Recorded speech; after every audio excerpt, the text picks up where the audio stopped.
porque estamos en Cristo. Bueno, vamos a orar un momento.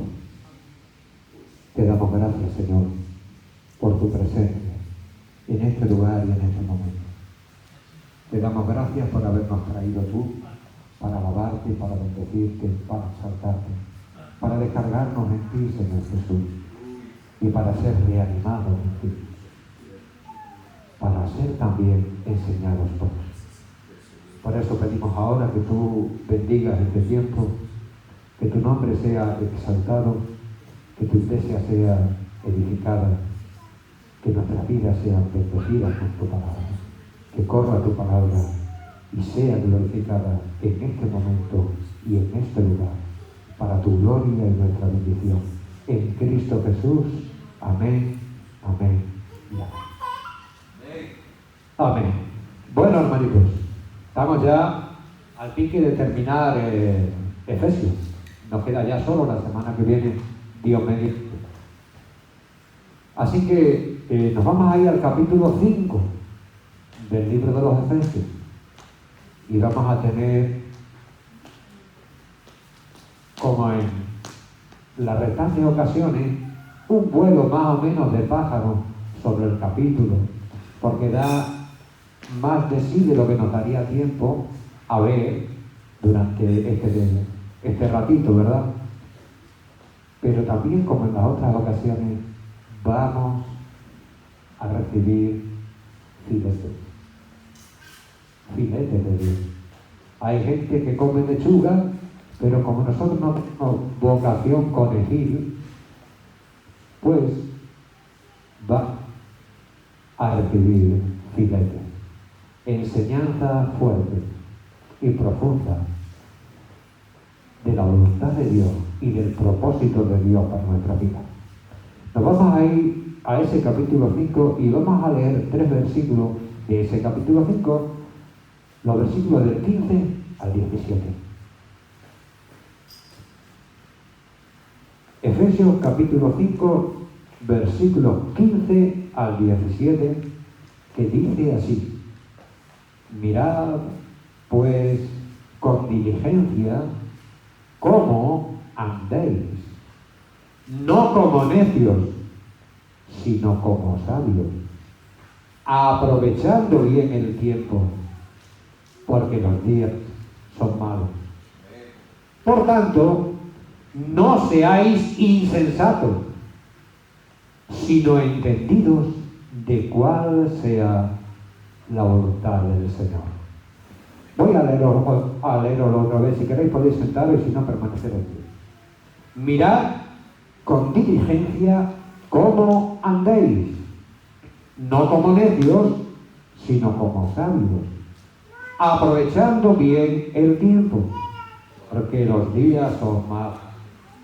Por tanto, no seáis insensatos, sino entendidos de cuál sea la voluntad del Señor. Podemos sentar. Bueno,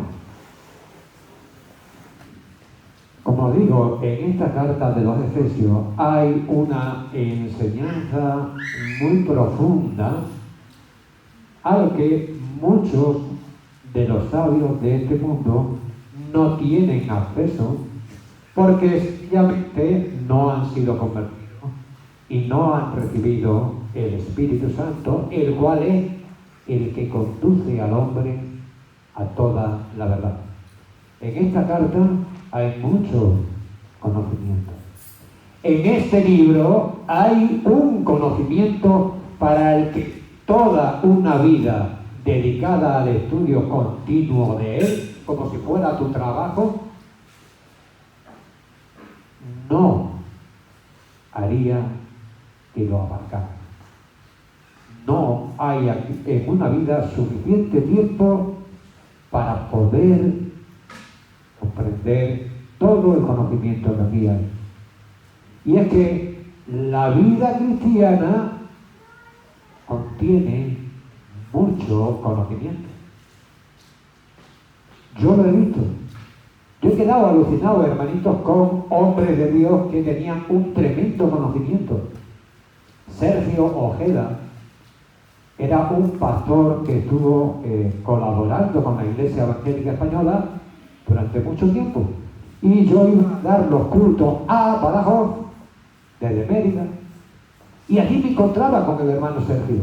El hermano Sergio era, además, profesor de un seminario en Estados Unidos.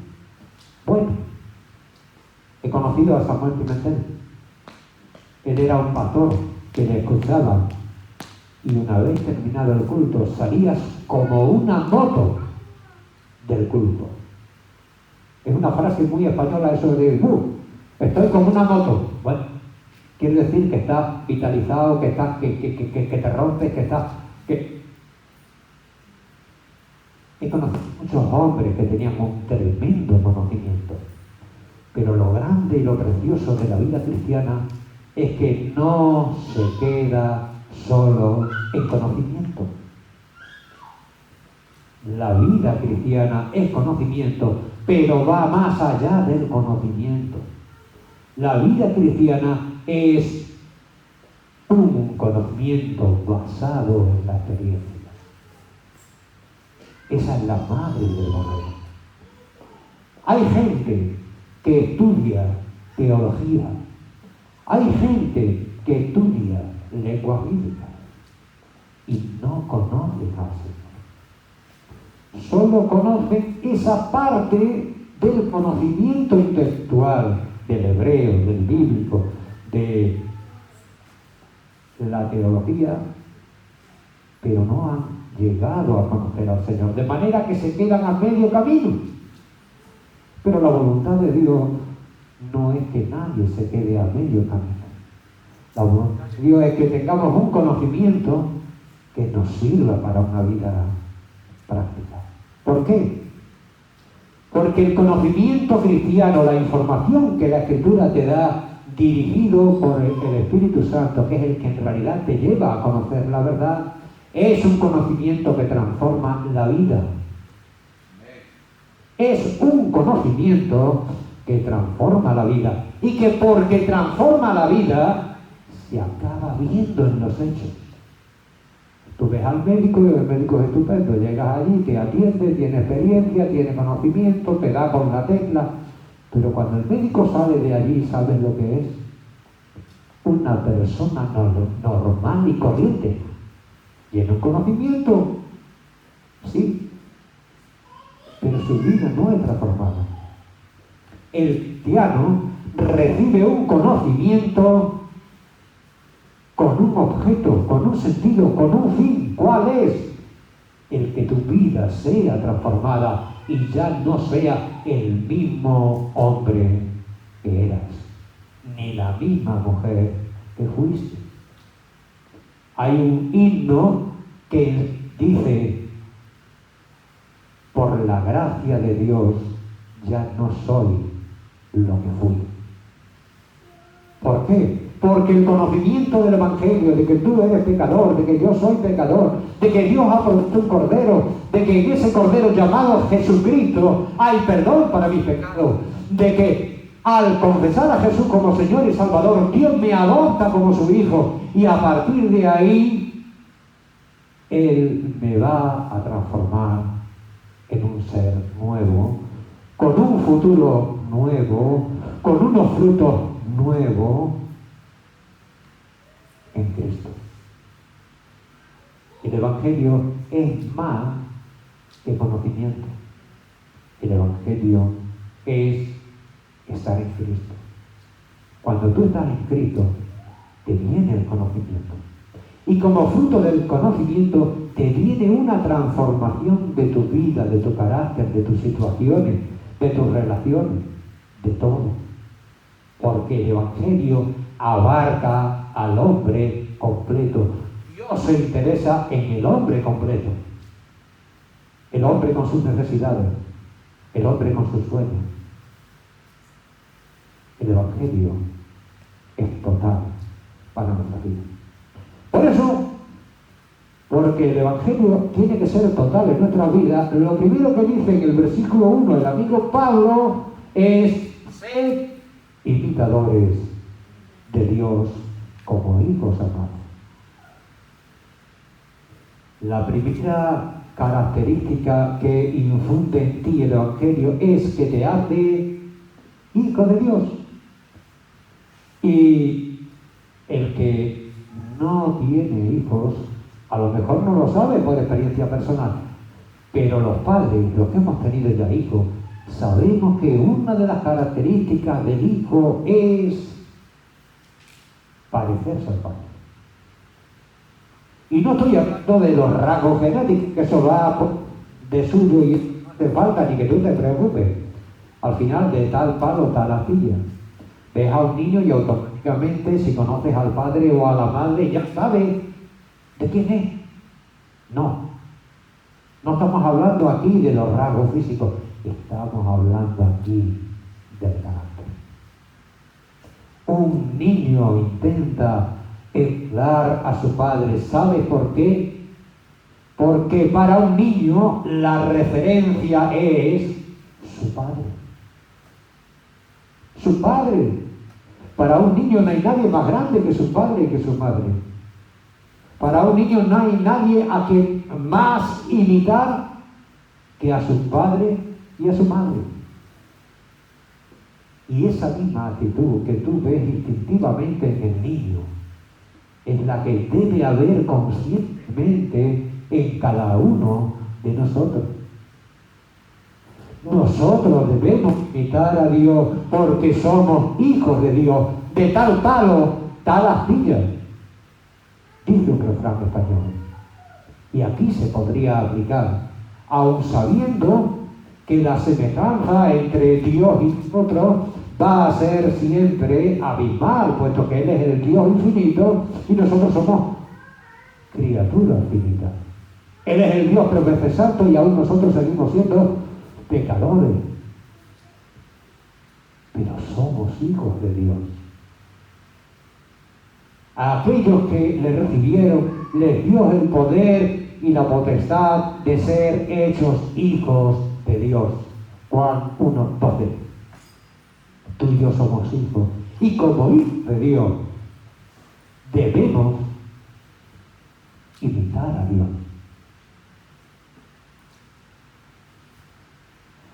Bueno, pero fijaros lo que dice.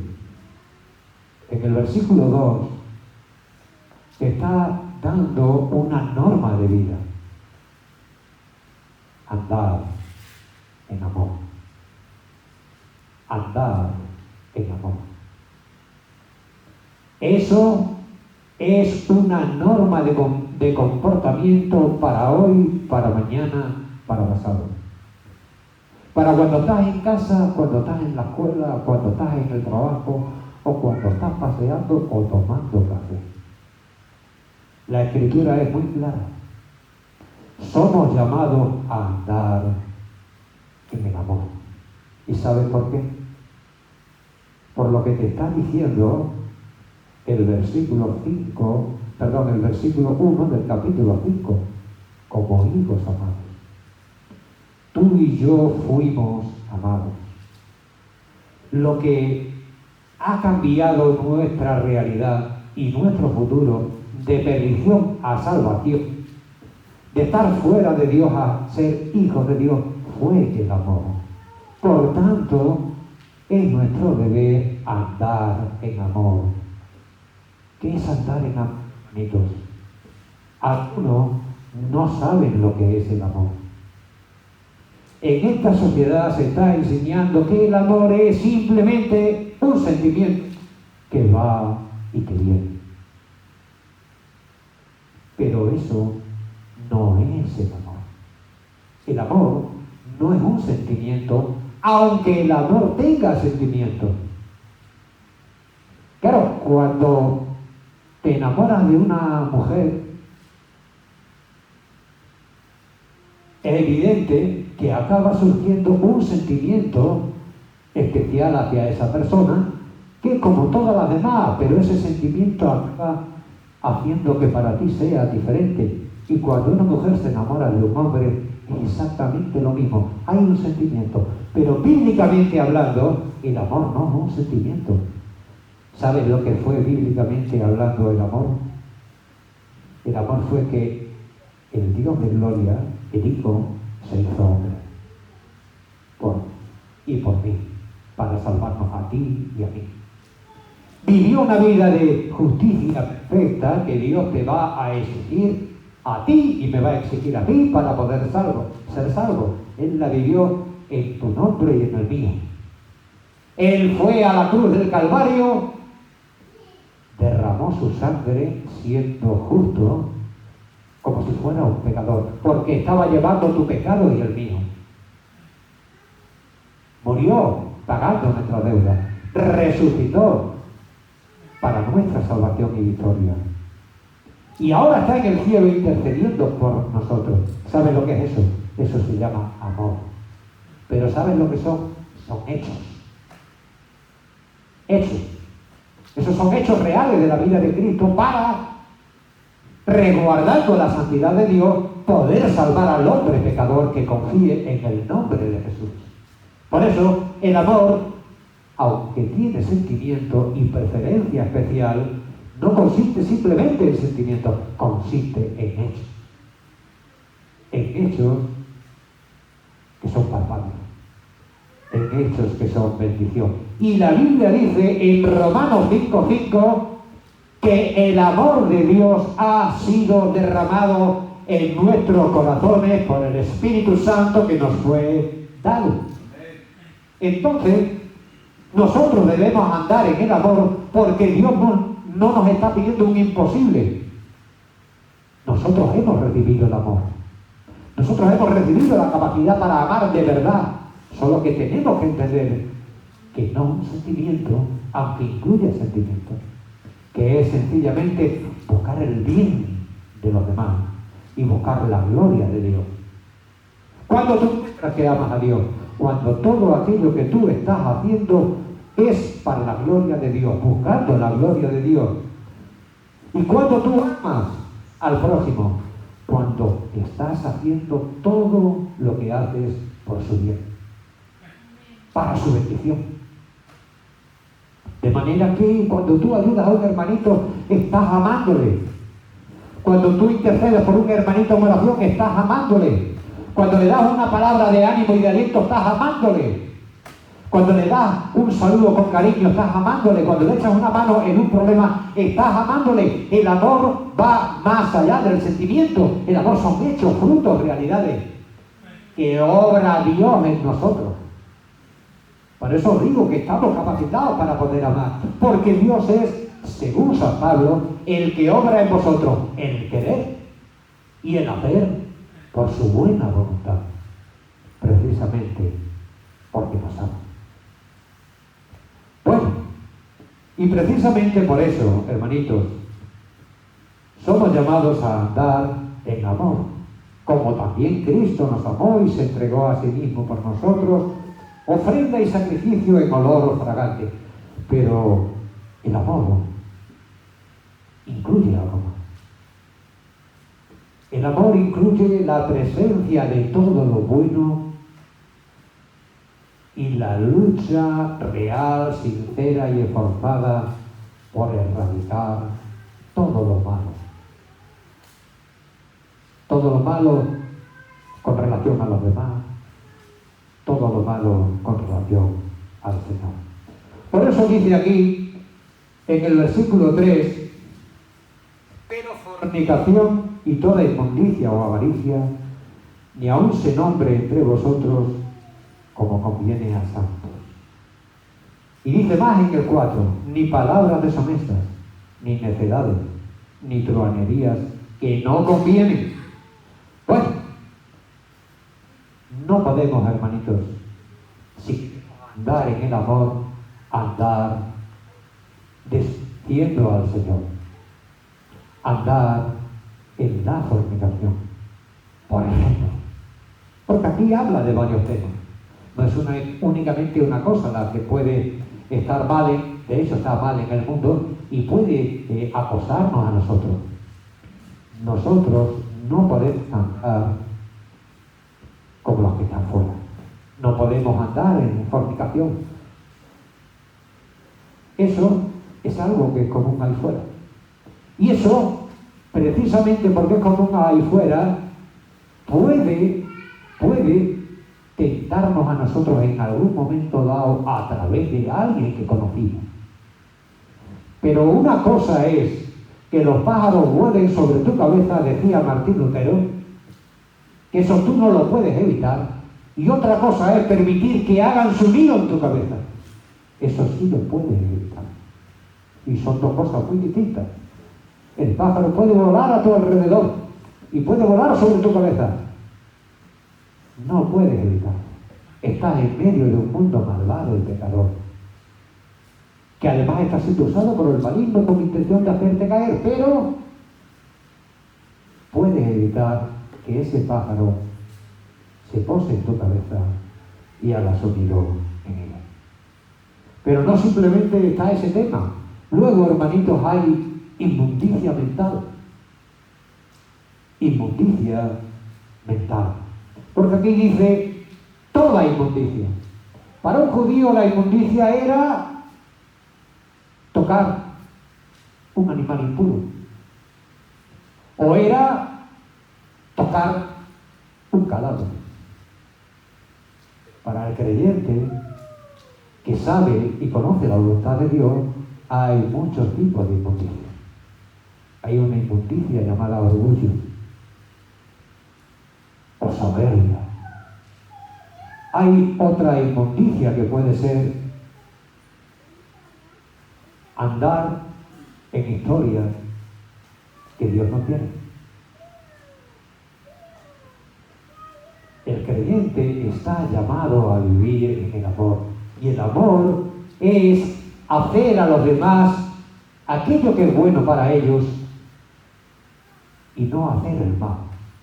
Pero es que tú no puedes amar a nadie como a ti mismo, a no ser que te ames a ti mismo. Para poder amar a alguien como a ti mismo, a tu prójimo como a ti mismo, tú tienes que amarte primero a ti. Y como resulta que el amor es no hacer el daño,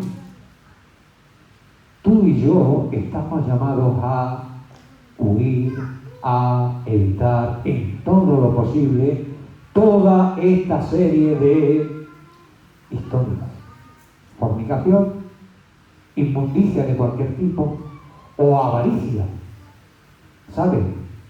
Hay gente que puede pensar que la fornicación es el peor de los pecados. Yo te digo, es un pecado, no es el peor. Hay gente que puede pensar que la mentira es un pecado. Yo te digo, es un pecado, no es el peor. ¿Sabes cuál es el peor? El peor de los pecados se llama avaricia.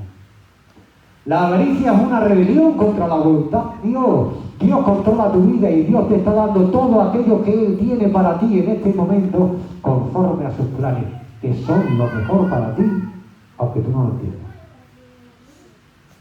Sin embargo, el avaro no se conforma. No se conforma y quiere más. ¿Sabe por qué? Porque ha hecho de sus deseos, ha hecho de sus anhelos un ídolo. El dinero puede ser un ídolo. El sexo puede ser un ídolo. El deseo de tener un nombre puede ser un ídolo. Pero el Señor quiere que nosotros dejemos atrás todo eso. Pero no dice solamente eso. No dice, pero fornicación, inmundicia y avaricia ni aun se nombre, o sea, ni aun se nombre entre vosotros, ni palabras deshonestas, ni necedades, ni truhanería, que no conviene. Bueno, no simplemente es cuestión de no verte tentado en esas situaciones. Aquí lo que te están diciendo es que tienes que huir de ella al punto de ni siquiera nombrarla. Ni aún se nombre entre vosotros. ¿Sabes? A veces nosotros mismos nos buscamos problemas en nuestra vida. ¿Por qué? Porque con nuestras conversaciones estamos trayendo a nuestra memoria temas y hechos que podrían dar lugar a problemas.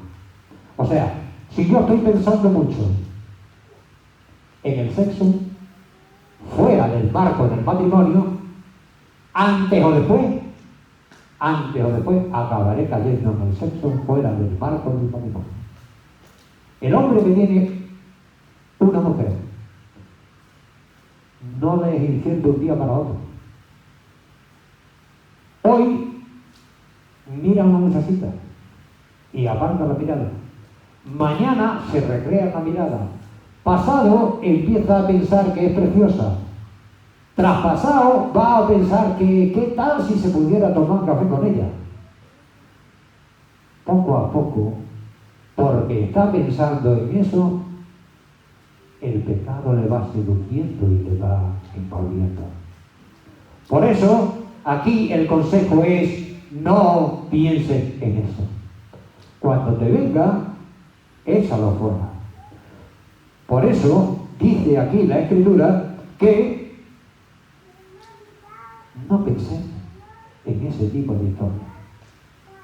Nada ocurre porque sí.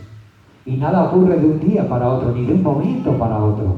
Todo se va preparando en otro momento. Dios no quiere que pensemos en lo malo. Y por eso Pablo, en otro pasaje en el libro de los Filipenses, dice: pensad en todo lo bueno, en todo lo agradable, en todo lo que es de buen nombre. Porque de aquello con lo que llenes mente, acabarás llenando tu vida.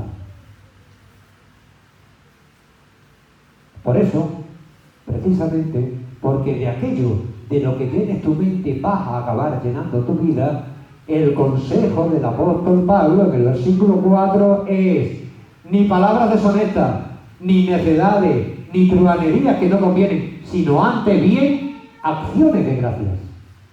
¿Tú quieres llevar una vida de victoria? ¿Tú quieres llevar una vida sin acoso del pecado? Nada más que en algún momento dado, porque somos humanos y a veces bajamos la guardia de una manera muy puntual. ¿Quieres? Te voy a decir dónde está la clave. La clave está en la acción de gracia. Llenar tu vida de la acción de gracia. Llenar tu vida de la alabanza. Si tú llenas tu vida de la alabanza, llenas tu vida de los hechos que Dios ha hecho por ti. De la bendición con que Dios ha llenado tu vida. Y todo eso al final va produciendo en tu corazón y en tu mente el deseo de agradecer. Y el deseo de no pagar, porque es imposible pagar las bendiciones de Dios que son por gracia y misericordia, pero sí de responder y de agradecer al Señor por tanto amor, por tanta gracia, por tanta misericordia. Entonces, cuando tú estás llenando tu mente de la acción de gracia, resulta que tu vida acaba siendo transformada. Porque la acción de gracia te lleva a ser agradecido, y el ser agradecido te lleva a servirle y a entregarte y a consagrarte cada día más a Él. ¿Quieres vencer al pecado? Deja de pensar en el pecado y mira al Señor. Puestos los ojos en Jesús. Si Cristo Jesús llena tu mente, el pecado no tendrá hueco. Si Cristo Jesús llena tu mente, tú vas a tener la mente de Cristo. Lo dijo Pablo: nosotros tenemos la mente de Cristo. No que tengamos exactamente su misma mente, es que tenemos la misma forma de pensar, la misma visión. ¿Cuál era la visión de Cristo durante toda su vida? Dar la gloria, dar la honra, dar la alabanza al Padre y hacer su voluntad. Y cuando tú haces eso y eso llena tu vida, el pecado no señoreará tu vida. Bueno, hermanitos,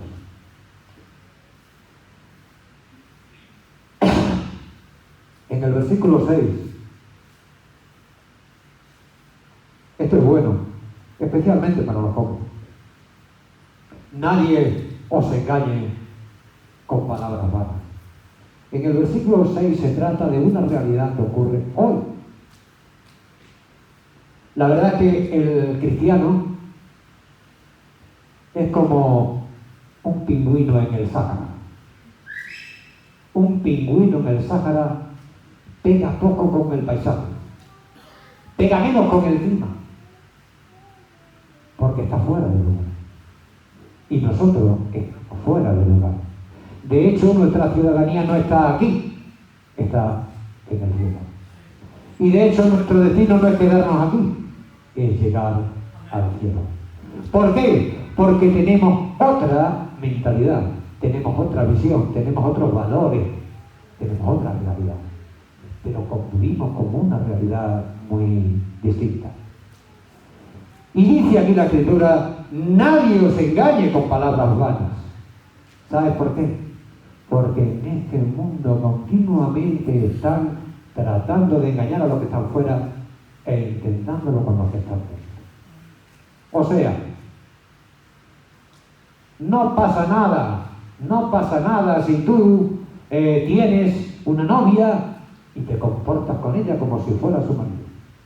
Y ahí estoy hablando de intimidad. No pasa nada, porque si quieren, ¿qué problema hay?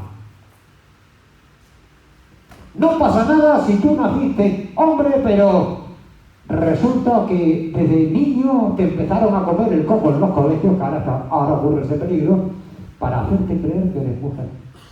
Porque el hombre puede decir, o al revés, nace niña y le hacen creer que tiene que ser un macho pingo.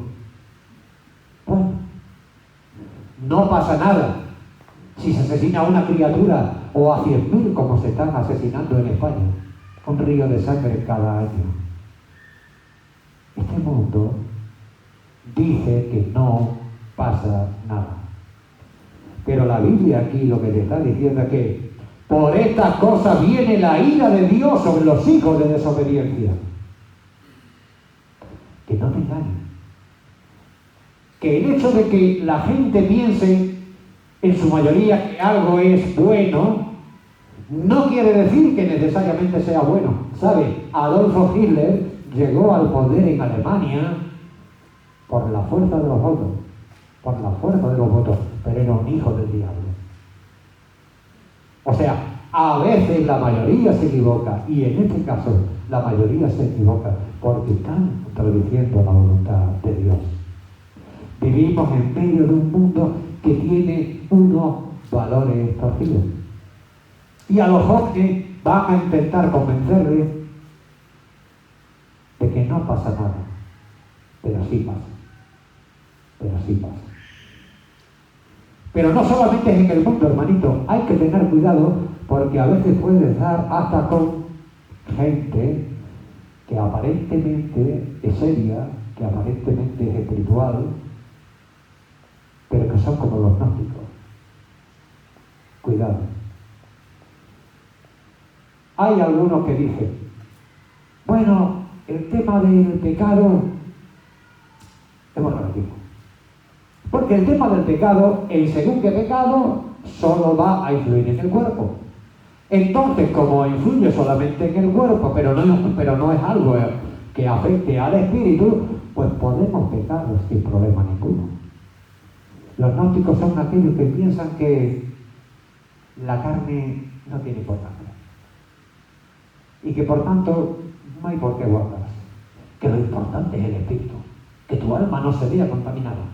Pero que lo que haga tu carne, lo que hagas tú físicamente, no tiene nada que ver con tu alma y por tanto no tiene nada que ver con tu relación espiritual con el Señor. Pero se equivoca. Estos eran gente que empezó a dar problemas en la iglesia y que siguen dándolos hoy, 2000 años después. Todo aquello que tú hagas con tu cuerpo y con tu vida influye en tu relación con el Señor. Es así. Cuando tú haces algo bueno, te hace crecer y madurar en el Señor. Cuando tú cometes, o yo cometo un pecado, nos está afectando. Nos está afectando. Y precisamente la intención del diablo es hacer pasar el pecado como algo normal, corriente, o que sencillamente solamente afecta al cuerpo, pero afecta al cuerpo y al alma. Sí, es verdad que Pablo dice que el que se une a una mujer que no es la suya, pues se está contaminando. Pero se está contaminando su espíritu, su alma. ¿Por qué? Porque está pecando y ya está lo que no debe. El hombre debe guardarse para su mujer y la mujer debe guardarse para su marido. Antes del matrimonio y después del matrimonio. Es lo que el Señor desea. Pero lo mismo que nos advierte de que pueden intentar engañarnos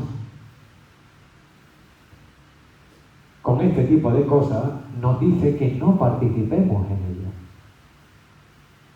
Yo creo que ningún cristiano va a participar en ellas voluntariamente. Pero como os decía, aquí Pablo advierte porque en esta vida con las intenciones no basta. Hay muchos buenos cristianos que nunca pensaron que llegarían a caer y cayeron. ¿Y sabes por qué cayeron? Porque nunca pensaron que llegarían a caer. Por eso cayeron. Porque como nunca pensaron que llegarían a caer, nunca estuvieron en guardia y nunca se prepararon para evitar ese acceso y esa trampa, esos dardos del maligno en su vida. Por eso, el versículo 7 te dice: no participéis con ellos. Y el 8 te da la razón, porque antes erais tinieblas, pero ahora sois luz en el Señor. Tú y yo somos luz en el Señor. Aunque no resplandezcamos como una bombilla. Porque aquí no está hablando de una luz física. Aquí está hablando de una luz espiritual. Aquí está hablando de una luz de conocimiento. Aquí está hablando de una luz de fruto. Una vida marcada por el Espíritu Santo, que alumbra más que la bombilla. ¿Y sabes por qué? Porque es muy rara. Y como es muy rara, resulta que llama la atención. La gente ve estas lumbreras y no se fija en ellas. La gente ve a alguien que actúa como toca, que actúa como debe, que da los frutos del Espíritu, gozo, paz y amor, y dice: ¿qué es eso? Eso es raro en este mundo. Y llama la atención. Ahora somos hijos de luz y la voluntad del Señor es que el fruto del Espíritu se note en nosotros. Aquí dice que es bondad, que es justicia, que es verdad. Pero te digo algo, te recalco que es el fruto del Espíritu.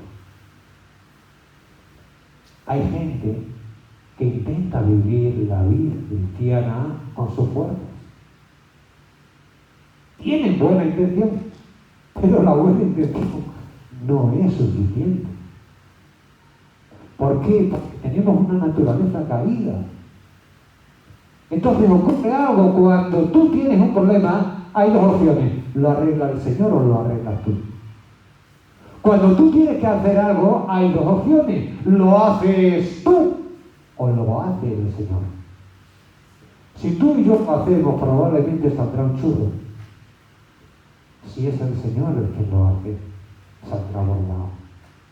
Porque es el fruto del Espíritu y no el tuyo ni el mío. Fíjate lo que dice el 9.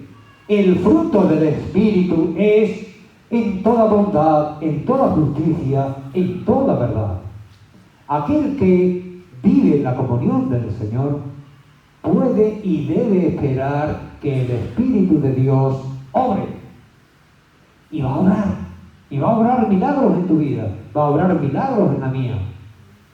Y vas a quedarte maravillado. Y vas a decir: ¿cómo es posible que yo pueda hacer esto? Sí, es imposible. Porque no lo estás haciendo ni tú ni yo. Lo está haciendo el Espíritu de Dios en tu vida. Esa es la realidad.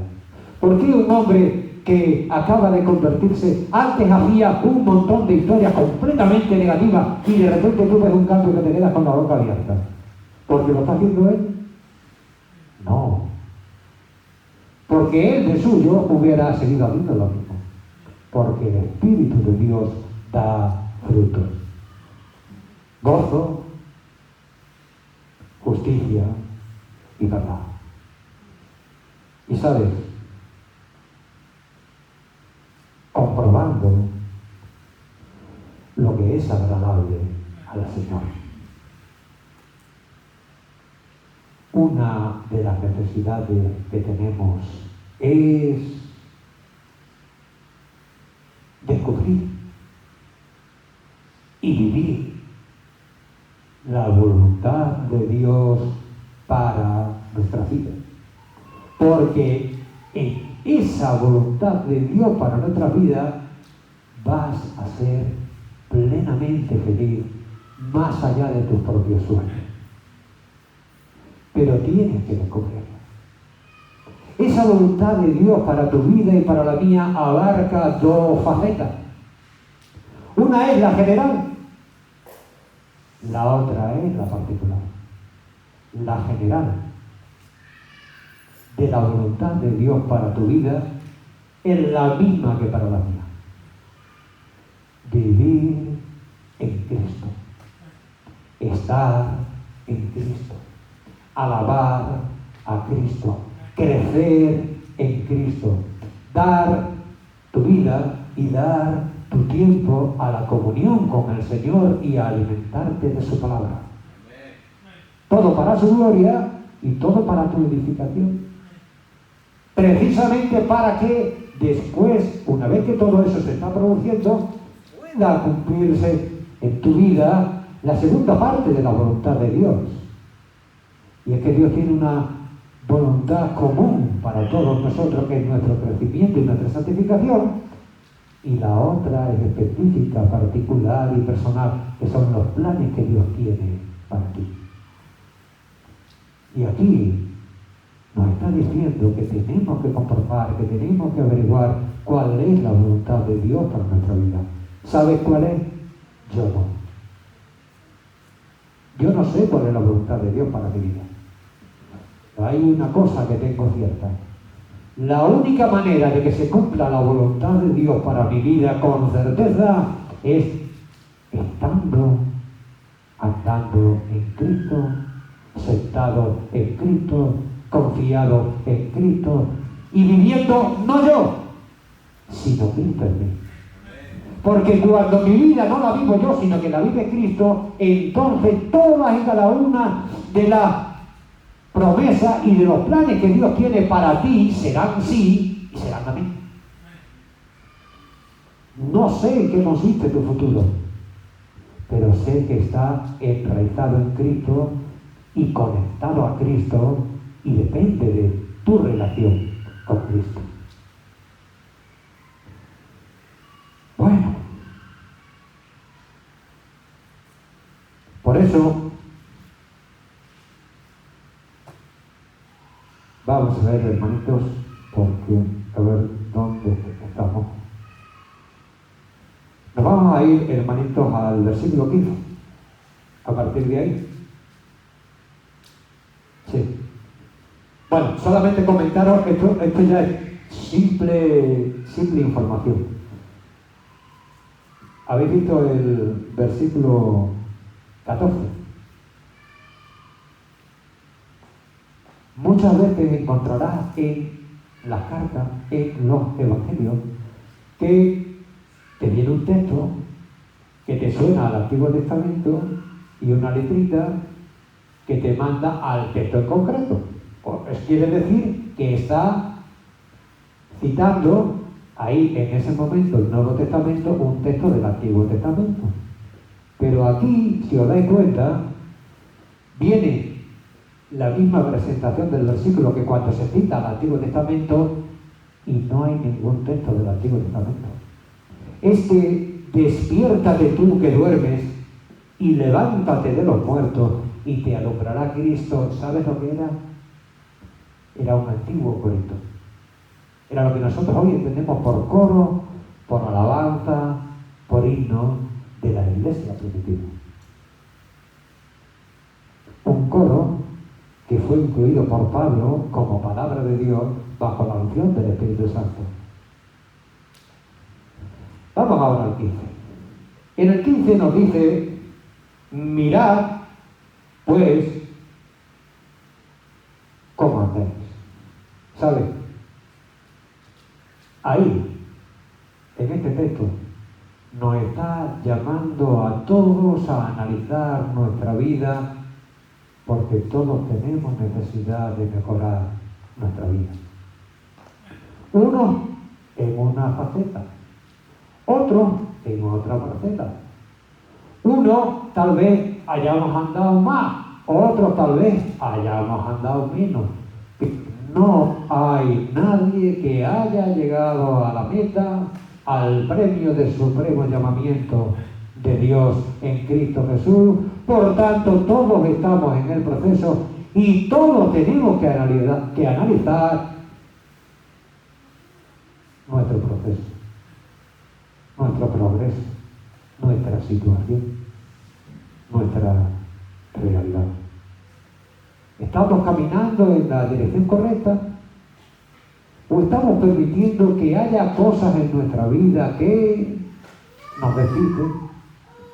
¿O que hagan que el Evangelio y el Señor pasen a un segundo plano en nuestra vida? La Biblia dice: amarás a Dios con todo tu corazón y tu alma y con todas tus fuerzas, y a tu prójimo como a ti mismo. Y te digo algo, no es sencillamente una enseñanza, que lo es, para que tú y yo lo digamos. Te está dando ahí un orden de prioridades.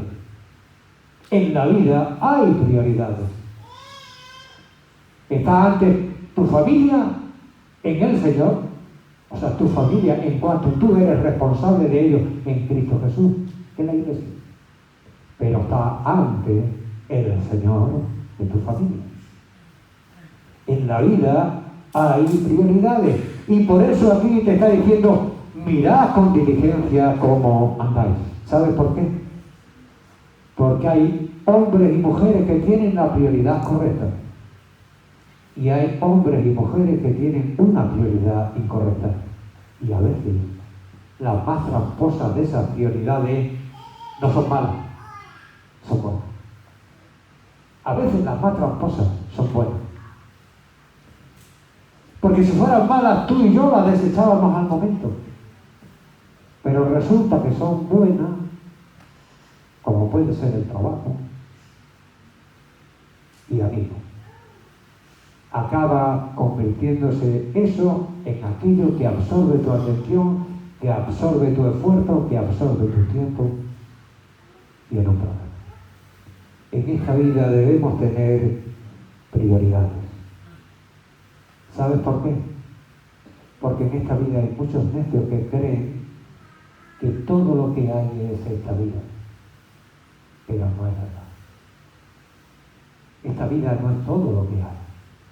De hecho, esta vida es el campo de juego donde el personal se está jugando todo lo que hay por la eternidad. En esta vida. De manera que el creyente debe tener claras las prioridades. Mirad con diligencia cómo andéis, no como necios, sino como sabios, aprovechando el tiempo. El mundo vive perdiendo su vida en busca de sueños que nunca les van a llenar, que nunca les van a satisfacer, que en un momento dado hasta lo pueden perder todo de golpe. De golpe. Pero hay otra vida posible.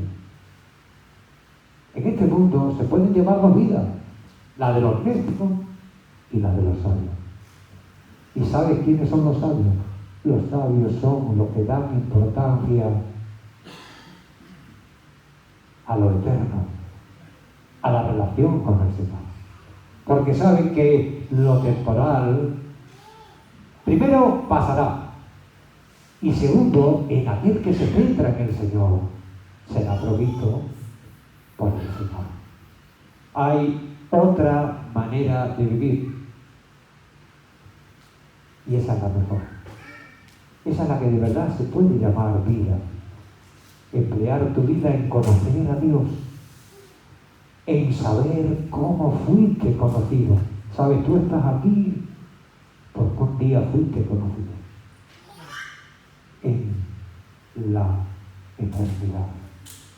Antes de que Dios creara el mundo, Dios pensó en ti.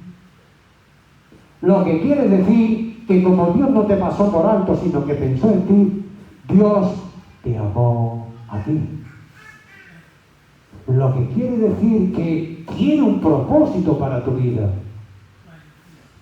Y ese propósito es lo mejor que tú puedas en algún momento soñar.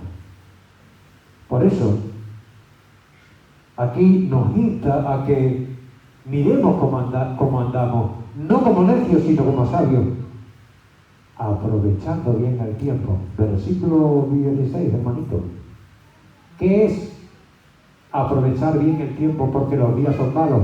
Que los días son malos, no hace falta que te lo explique, ¿verdad? Hay paro, hay enfermedad, hay sufrimiento, hay guerra, las cosas cada vez se ponen peores. Ciertamente los días son malos, ahora y cuando esta carta fue escrita hace 2000 años. Pero amigo, la historia es, ¿qué es aprovechar bien el tiempo? Es que es una frase tan...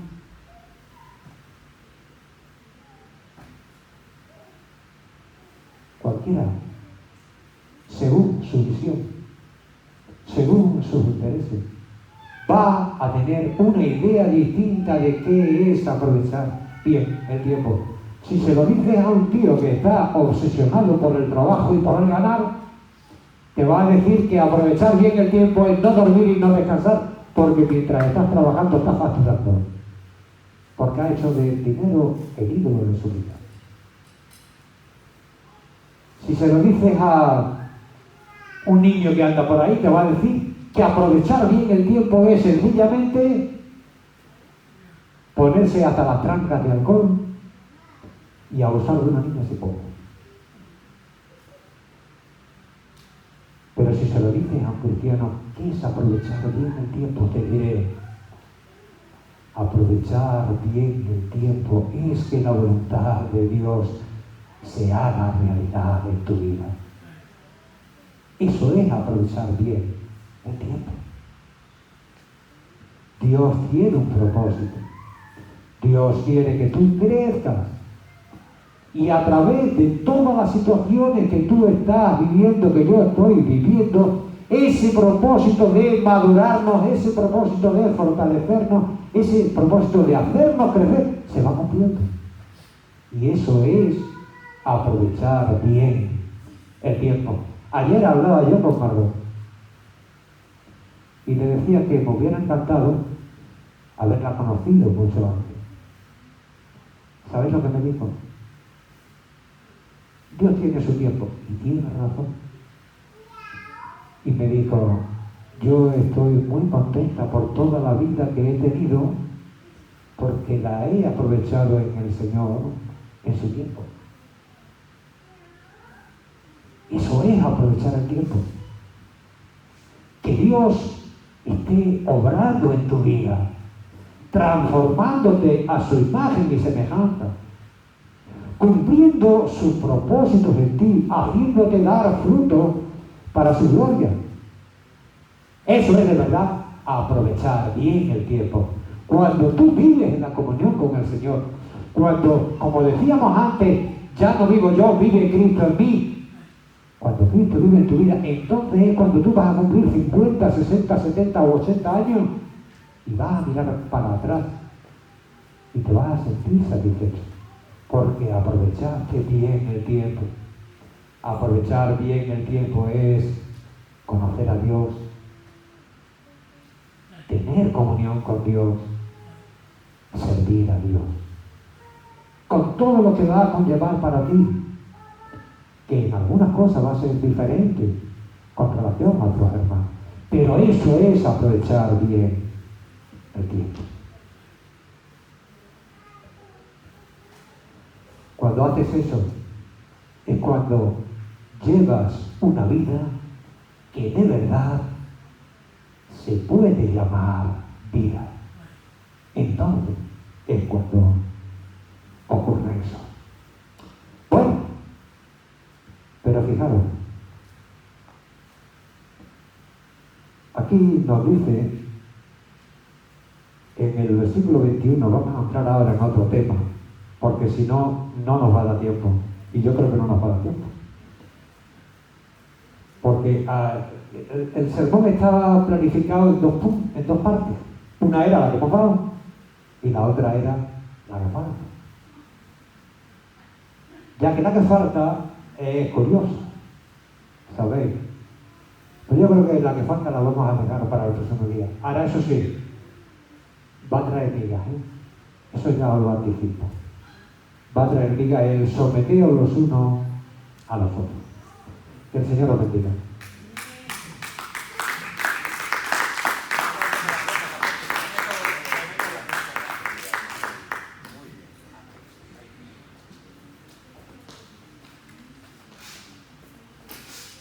Hablaremos sobre el someterse unos a otros y la mujer sujétese a su marido.